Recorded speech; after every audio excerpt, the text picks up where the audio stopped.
From Wish TV and the All Indiana Podcast Network, this is the News 8 Daily 8 Podcast, a Wish TV News 8 update. Hi, this is Hannah Mordeau, and this is your News 8 Daily for Monday, September 16th. Another mostly sunny, warm, comfortable day out there. We're going to get into the upper 80s. We really do need some rain. And at this point, rain chances are pretty slim the rest of the week. Breaking news, police in Lafayette have arrested a 14-year-old accused of making threats against two schools. Police say they learned yesterday of threats toward Lafayette Jeff High School and Tecumseh Junior High School. Early this morning, investigators announced the arrest. They have not said if the 14-year-old is a student at one of the schools. The teenager now faces several preliminary charges. Lafayette police say they do not believe there's any further threat to the schools. Also breaking this morning in Columbus, Indiana, police say they have arrested an 11-year-old girl for a shooting threat at an elementary school. A release from Columbus Police says that the threat was made toward Parkside Elementary School on social media over the weekend. Officers say they believe the threat was from an elementary school student. They did not specify which school the girl goes to. Police say the girl is now at the Bartholomew County Youth Services Center. Officials say there will be additional school resource officers at Parkside Elementary today as a precaution. We're learning more this morning about the man detained for what the FBI is calling another assassination attempt of former President Donald Trump. It happened at Trump's golf club in Florida yesterday afternoon, and Trump was not harmed.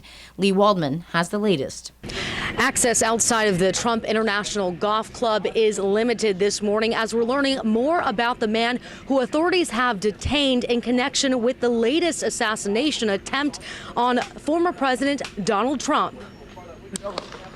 For the second time in 2 months, former President Donald Trump is the victim of an apparent assassination attempt. So I don't think this is the last we'll see of crazies out there trying to do this. Sources say Trump was moving between holes 5 and 6 at his Florida golf club when gunshots went off.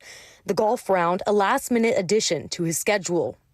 I'm focused on finding out how he knew Trump's movements and where he was. According to the Palm Beach County Sheriff, a Secret Service agent spotted a rifle barrel sticking out of a fence 300 to 500 yards away from Trump, and agents fired at a man in the bushes along the perimeter.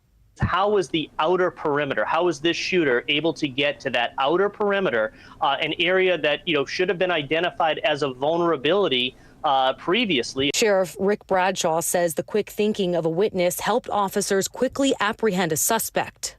Fortunately, we were able to locate a witness that came to us and said, hey, I saw the guy running out of the bushes. He jumped into a black Nissan, and I took a picture of the vehicle and the tag, which was great. Law enforcement sources identified the person detained as 58-year-old Ryan Wesley Routh. Arrest records suggest Routh has a history with firearms and law enforcement run-ins. An active Ukraine supporter and Trump critic, law enforcement says he was found with an AK-47 style rifle with a scope. It's unclear if he has an attorney. This morning, we're learning that the acting U.S. Secret Service director is coming to Florida as a part of this investigation. In Palm Beach County, I'm Lee Waldman reporting. The suspect's son is weighing in. In a statement, Orrin Routh calls his father loving and hardworking and says he hopes things have been blown out of proportion. Several new reports say Ryan Wesley Routh has a complicated political past. CNN reports he claimed on social media to have voted for Trump in 2016, but had since become a frequent critic. Routh was also outspoken in his support for Ukraine, to the point of claiming he would go there and fight. An individual who's been living out loud on the social media platforms that we all use, but most interestingly has been his continual postings about efforts to recruit fighters to go to the Ukraine. Several law enforcement officials have anonymously confirmed Routh as the suspect, but so far, no agency has done so publicly.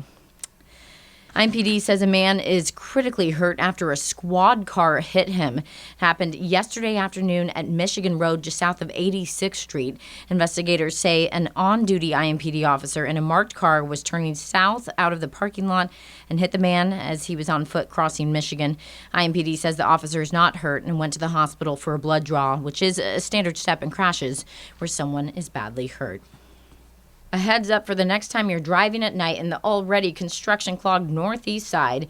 It gets even more complicated this week. NDOT is set to begin nightly ramp closures at the I-69 and 465 interchange tonight. News 8's Hernan Gutierrez tells us what they're working on.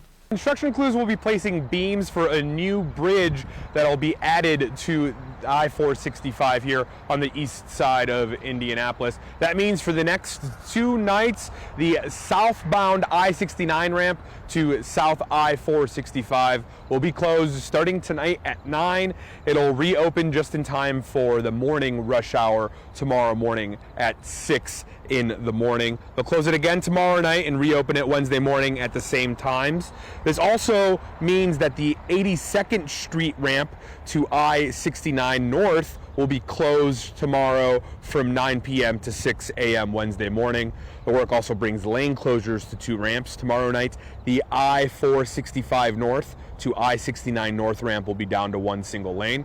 And on Wednesday night, while the I-69 South to I-465 South ramp will be open, it will be open with only 1 lane.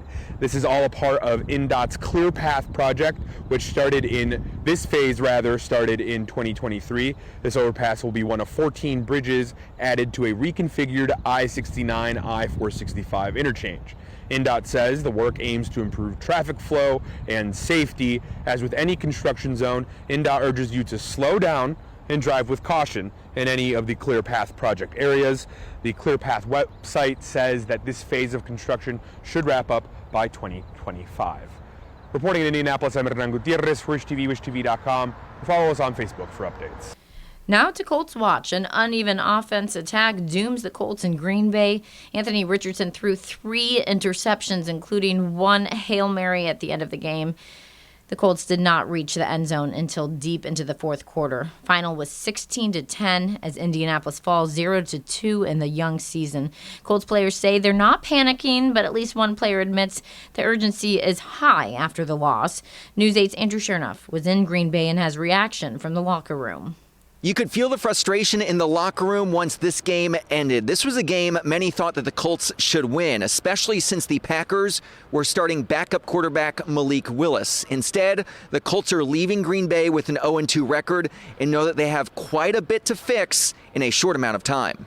We got to do a great job of starting fast, and we all got to look ourselves in the mirror. We really do. And I know it's early. I'm not in panic mode by any means. We got so much football left.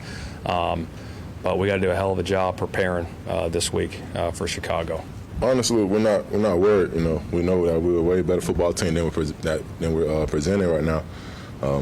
Like I said, we got a lot to look forward to. We got 15 more guaranteed. God's willing, we can get more, but we just got to correct the little things that we're messing up on right now, and just show that we're a great team. Just execute the way that we play and just do it. It's a lot of football to be played. However, the urgency is high. Adversity is going to come regardless. Adversity hit us early, and we're going to grow from it. And I think the teams that are successful are the ones that power through it and don't shy away from it. We got a good team coming at home on Sunday, and we just got to be better there. I just think guys got to look around at one another and know, hey, we believe in one another.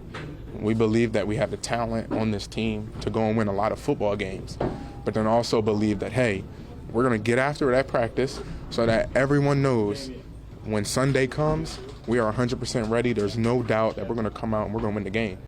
Leaders on this team, whether it is Zaire Franklin or Jonathan Taylor, will be crucial for this turnaround to happen. Jonathan Taylor even telling us that practice is going to be a huge focus for this team this week, and that sense of urgency better be seen on the practice field. In Green Bay, Andrew Chernoff, Wish TV, wishtv.com, or follow us on Facebook for updates. Caitlin Clark soars in scoring and breaks another record, this time for points by a rookie in the WNBA. She had a career high of 35 points yesterday as the Fever held off the Dallas Wings 110-109. Clark has now scored 761 points this season, breaking the rookie record held by one of Clark's childhood heroes, former Minnesota Lynx star Simone Augustus. Fever wrap up regular season play on the road against the Washington Mystics this Thursday. The IndyCar season ends with 2 winners. Sunday in Nashville, Colton Herta passed on Pato O'Ward and goes on to win the race. And Alex Palou gets the season crown again. An early exit by Will Power took all the drama out of the points chase. Palou wins the title for the 2nd straight season and the 3rd time in his young career. Welcome, everybody, to the 76th Emmy Awards. Yeah. Also known as broadcast TV's biggest night for honoring movie stars on streaming services. Dan and Eugene Levy bring the laughs as they hosted the 76th Emmy Awards last night. The historical drama Shogun set a record with 18 total wins. The FX on Hulu drama The Bear was also a big winner with 11 Emmys, including Jeremy Allen White, who won for lead actor, and Liza Colin-Zayas for Best Supporting Actress.